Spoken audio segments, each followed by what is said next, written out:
Boa noite, gente. Vamos começar agora a nossa 8ª aula de slides, né? Hoje, dia 12 de 11 de 2020. Nós vamos falar hoje sobre o artigo 5º da nossa Constituição Federal de 1988.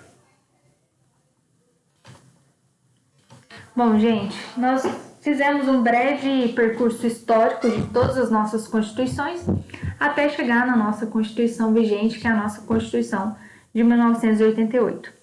E vocês aprofundaram mais na elaboração dessa Constituição, no contexto histórico, naquele trabalho que a gente fez, daquele link que eu enviei sobre a Constituinte, como que a Constituição Federal se deu. Então, a gente vai começar a falar do artigo 5º, que, ao meu ver, e ao ver assim, de muitos doutrinadores, é o artigo mais importante da Constituição Federal, porque ele trata dos direitos e garantias fundamentais do cidadão.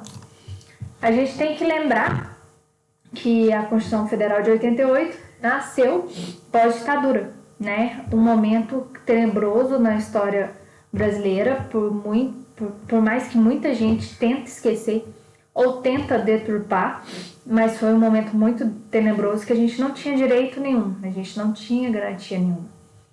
E eu gosto de falar isso até para despertar em vocês um senso crítico. Por exemplo, a minha mãe, eu hoje em dia não discuto isso mais com ela, mas, por exemplo, a visão limitada dela, que foi uma pessoa que morava na roça, né, na época da ditadura e tudo mais, ela acha que a ditadura é uma coisa boa, porque o que eles colocaram na cabeça das pessoas na época? Que os anarquistas, né, que os bagunceiros, que os comunistas queriam tomar o poder. Óbvio que tinha gente que se aproveitava disso para fazer uma anarquia, uma bagunça mesmo, tinha, né, gente? Mas a gente sabe que a ditadura perpetuou muito tempo no Brasil e que estava passando a hora de acabar. E não existe uma revolução sem uma certa, entre aspas, guerra interna. Então o pessoal deturpa muito. E a gente tem um número de mortes da ditadura, mas a gente sabe que a maioria não foi contabilizado porque os corpos desapareceram. Muita gente hoje ainda busca, né, os restos mortais dos seus parentes e tudo mais. Então é um momento da história que a gente não pode esquecer. E a nossa Constituição Federal de 1988 foi um acalento. Pelo menos nessa Constituição, os nossos direitos e garantias fundamentais do cidadão foi muito bem estabelecido em vários incisos. Artigo 5º, vocês vão ver que é o caput, é a cabeça do artigo, e depois vem os incisos, falando quais são os nossos direitos e garantias. Beleza? Gente, tem muita palavra aqui que vocês não vão entender, que eu vou explicar, que eu peço para vocês irem anotando. À medida que a gente for estudando os slides, anotem, porque se eu trocar uma palavrinha, por exemplo, vedado por defeso, vocês vão confundir, vão errar a questão. E eu preciso habituar vocês a esses termos mais jurídicos. Então, qualquer dúvida pode me perguntar, mas prestem atenção. Vamos ler o caput, a cabeça do artigo 5º da Constituição Federal. Todos são iguais perante a lei, sem distinção de qualquer natureza.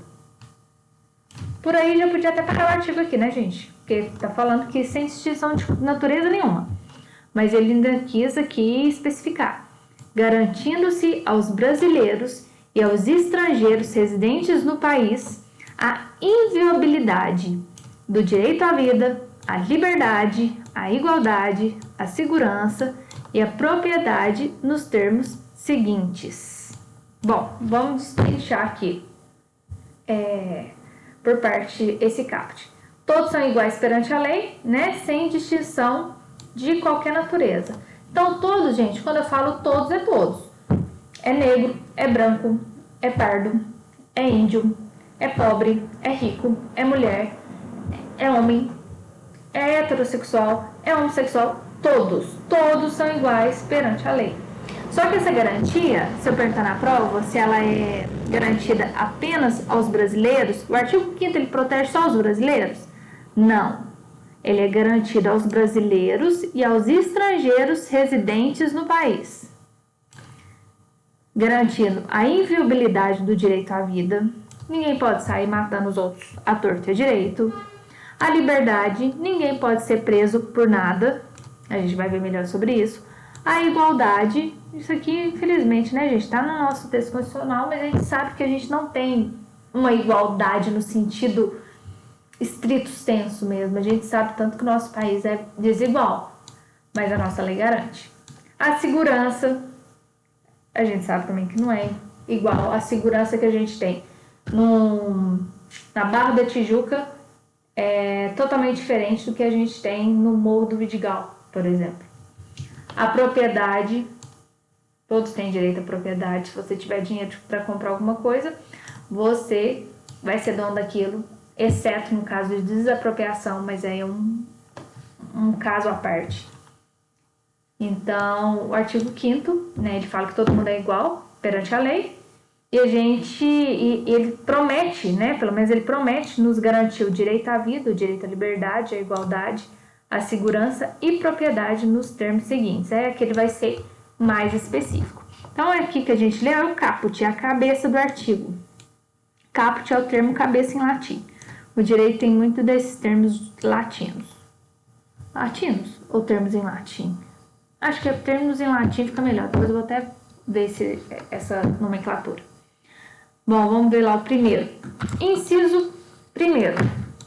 Homens e mulheres são iguais em direitos e obrigações no termo dessa Constituição. Basicamente é isso, né, gente? Tá bem claro. Homens e mulheres, né, serão tratados pela Constituição de 1988 de forma igualitária, não havendo distinção entre os sexos, nem no que diz respeito a direitos e nem no que diz respeito a obrigações. Beleza? Inciso 2º. Ninguém será obrigado a fazer ou deixar de fazer alguma coisa senão em virtude de lei. Isso é o princípio da legalidade, gente. Ninguém está autorizado a obrigar ninguém, a não ser que aquela obrigação já exista uma lei que defina que aquilo é proibido. Por exemplo, o Bolsonaro, ele pode chegar na sua casa e falar assim, sai daí que eu quero que essa casa seja minha. Você é obrigado a sair? Não, gente, porque a lei ela garante o direito à propriedade privada. Nem o presidente da República, nem o ministro do STF, nem uma autoridade suprema que tiver, tem condições, tem amparo legal para te exigir alguma coisa, a não ser que essa coisa esteja amparado por lei. Beleza?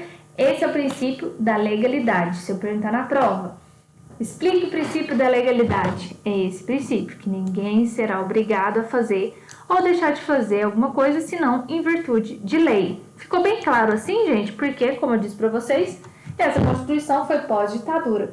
Então, vocês imaginam, né? O que acontecia na ditadura? Mão pro alto, tá preso, vai ser torturado. Porque era assim, não tinha lei. Então, se a pessoa não fosse simplesmente com a sua cara, já era motivo para te matar. Ia te acusar de qualquer coisa, você não ia ter direito à defesa, que é a ampla defesa e o contraditório, você ia ser morto.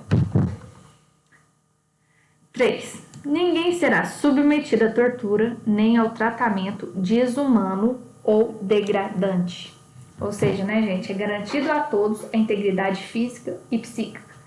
Aí você fala, nossa, mas por que essa Constituição bate tanto nisso? Porque, igual eu já falei para vocês, a gente está saindo de um período ditatorial, onde o que mais se teve foi tortura, pau de arara, fechava as pessoas dentro de quarto escuro com cobras, e muitas das vezes as cobras não tinham veneno nem presa, mas a pessoa sentia a cobra passando. Isso é um tipo de tortura, porque não existe só a tortura física, existe a tortura psíquica, que talvez é até melhor. Tinha do que você sente dor.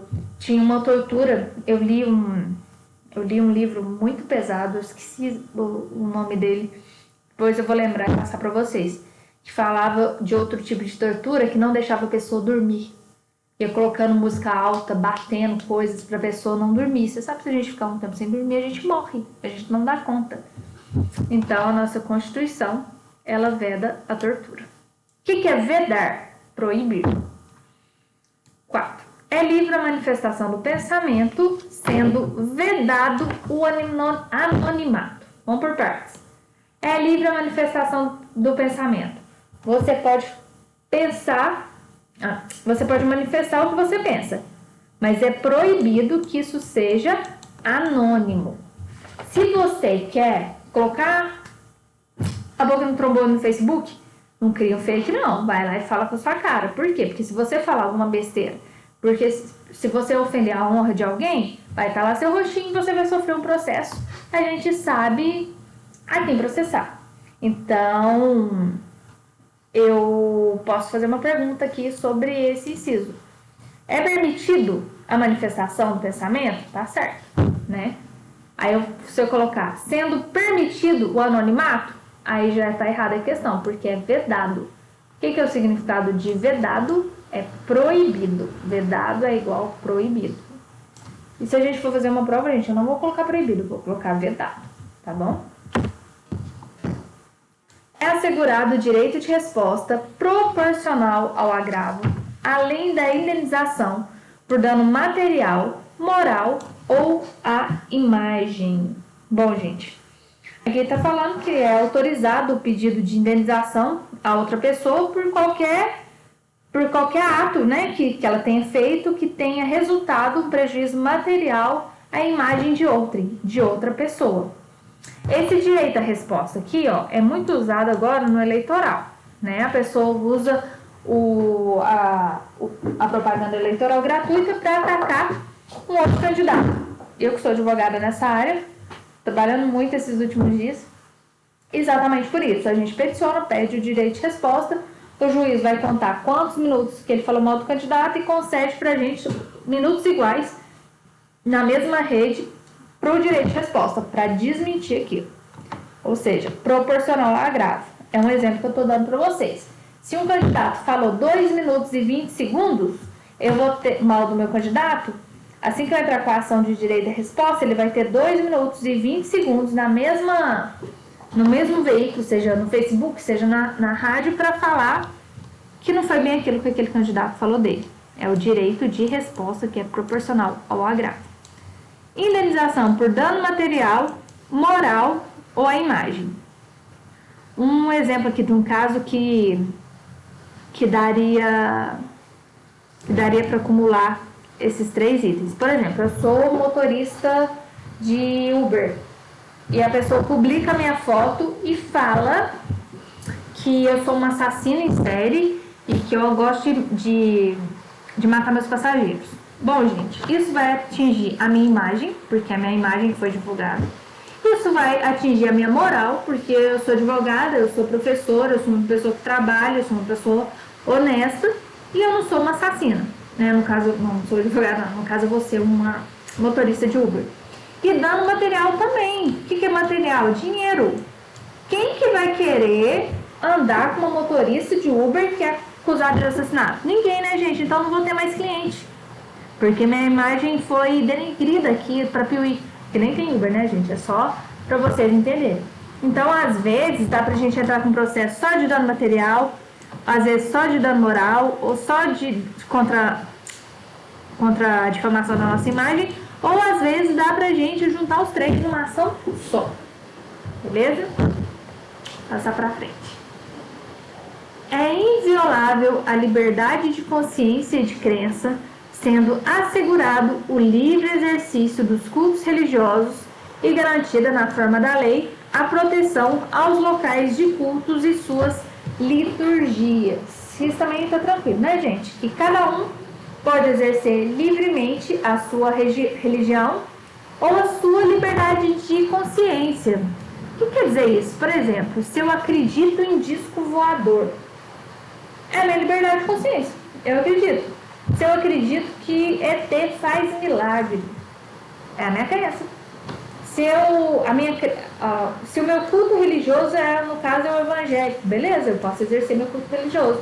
Se meu culto religioso for umbanda, beleza, é garantido.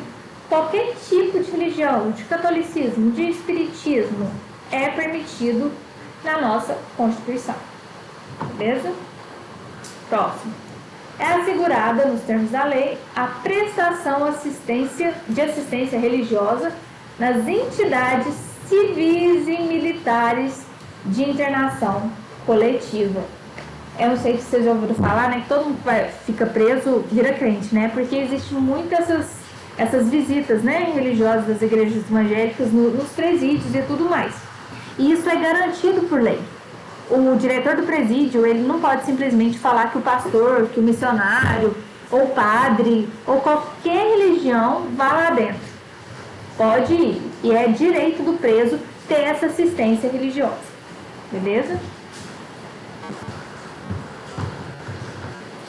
Ninguém será privado de direitos por motivo de crença religiosa ou de convicção filosófica. Ou seja, eu acredito em bruxa, ou eu me considero uma bruxa.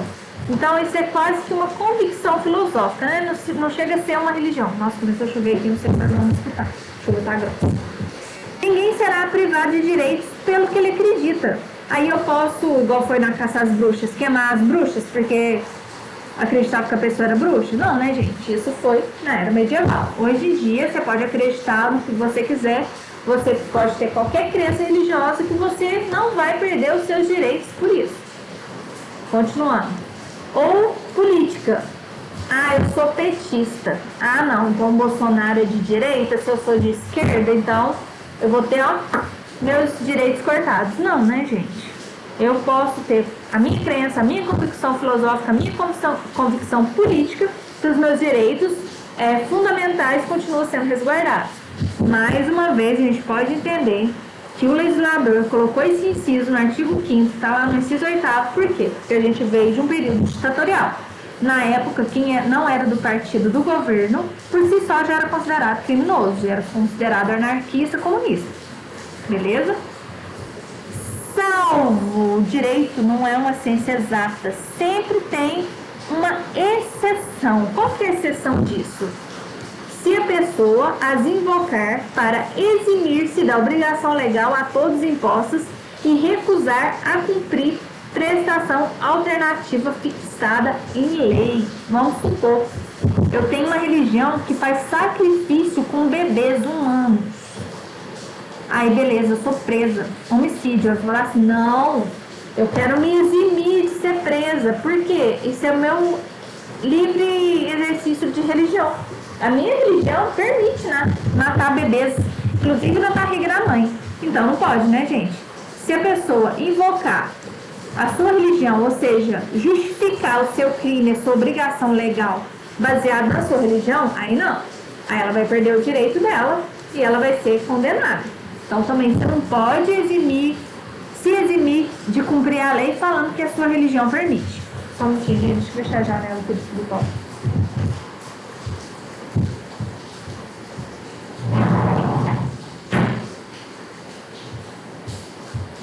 Continuando. É livre a expressão da atividade intelectual, artista, científica e de comunicação, independente de censura ou licença. Ou seja, todos podem, né, manifestar seus pensamentos através dos meios de comunicação, não sendo necessário uma licença para isso, né? Isso não vai ser censurado. Mais uma vez, gente, resquício da ditadura. Tudo que você tinha, que você poderia pensar, tinha que ter um crivo do governo. Censurado ou não censurado. Letra de música, Chico Buarque, Caetano Veloso, tiveram várias músicas censuradas, porque o governo ia lá, entendia que aquilo era censura, não podia publicar. Assim aconteceu com poemas, com peças teatrais. Hoje em dia, essa livre expressão da atividade intelectual, ela é livre. Estou repetindo o artigo, né? Mas deu para entender. Próximo. São invioláveis a intimidade, ou seja, o que é inviolável? Não pode ser violável. Invioláveis é o oposto de violáveis. Então, é protegida a intimidade, a vida privada, a honra e a imagem das pessoas. Assegurado o direito de indenização pelo dano material ou moral decorrente da sua violação. É meio que uma repetição, né, agora minha bateria está acabando. Daquele inciso que a gente já tinha visto. Mas esse lado aí é mais pela honra, pelo lado da vida privada mesmo. Por exemplo, você namora e você grava a sua relação sexual com o seu namorado e seu namorado divulga. É crime? É crime, né, gente? porque isso é a sua vida privada. Responde o seu namorado que compartilhou aquilo com alguém e todo mundo que passar aquilo para frente. E vai responder por dano material, que é dinheiro, e dano moral, que também é dinheiro, né? Não tem como você reestabelecer a honra da pessoa, mas o juiz ele estabelece um quanto, um valor em dinheiro para pelo menos compensar. Próximo. Força, tá acabando por hoje. A casa é asilo inviolável do indivíduo. Ninguém nela podendo penetrar sem consentimento do morador. Ou seja, sua casa é inviolável, é só sua. Ninguém pode entrar na sua casa se você não deixar. Qualquer exceção, qualquer exceção, em caso de flagrante delito ou desastre, ou para prestar socorro, ou durante o dia por determinação judicial. Isso vamos por perto, gente.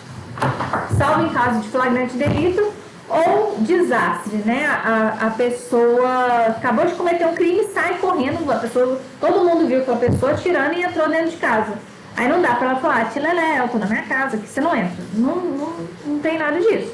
O próprio civil, pessoas comuns, eu e você pode entrar e dar voz de prisão e eu chamar a pessoa. Você sabe que a gente tem autonomia para dar voz de prisão nesses casos? A gente, pessoas comuns, que não somos policiais, é nada? É nesse caso. Ou no caso de desastre, né? Se acontecer alguma coisa, você está entrando lá para proteger essa pessoa do desastre ou para prestar um socorro, por exemplo, uma casa pegando fogo, a mãe saiu e deixou uma criança de 5 anos. A criança não consegue abrir o portão, você está vendo que a casa está pegando fogo, aí você pode entrar na casa e salvar a criança, né, gente? Porque é por um motivo nobre.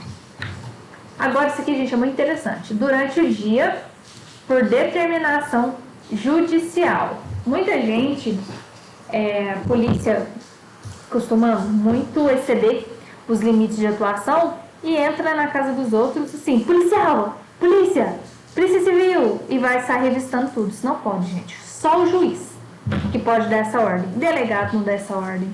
Promotor não dá essa ordem. Nada. Policial militar, policial civil, muito menos. Só pode entrar na sua casa com decisão judicial com assinatura do juiz.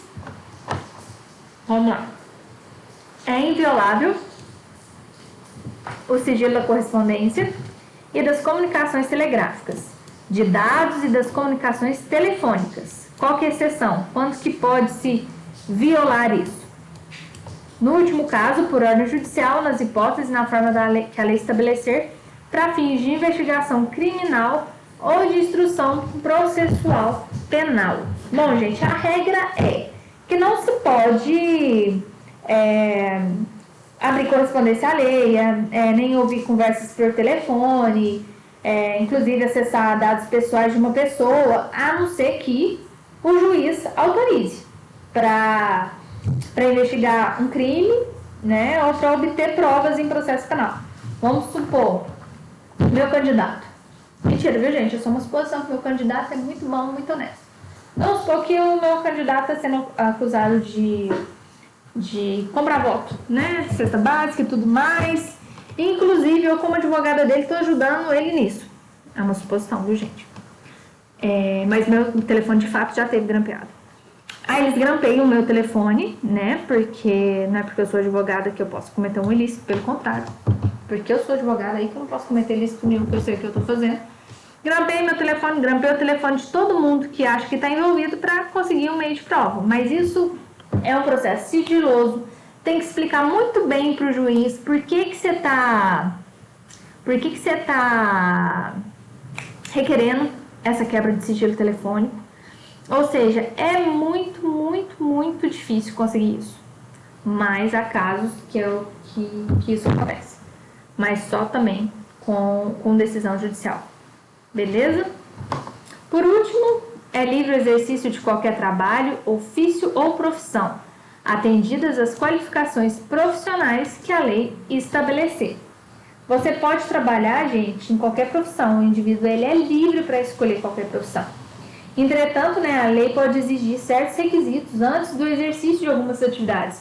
Por exemplo, para eu exercer a advocacia, eu tenho que passar no OAB. Senão eu vou ser uma redes bacharel de direito, e ser bacharel de direito não é nada. Porque a gente, sendo só bacharel de direito, a gente não pode fazer nada. E também a gente pode escolher qualquer trabalho, desde que seja lícito, gente. Eu li também assisti um documentário uma vez, que o maior sonho das crianças do morro lá, falou de uma favela lá, era ser traficante. Por quê? É triste, né? É como que triste ao mesmo tempo, porque para eles é como se fosse bombeiro, médico, é aquela pessoa que salva. Eu não sei se você sabe, o traficante muitas das vezes ele é muito, entre aspas, bom para a comunidade, ele supre a comunidade daquilo que o Estado não fornece. Saúde, vestuário, educação. Então, dá para querer ser traficante? Não, né, gente? É livre exercício de qualquer trabalho, desde que esse trabalho seja lícito, ou seja, permitido em lei. Ficamos por aqui. Qualquer coisa eu estou à disposição e na próxima aula a gente continua.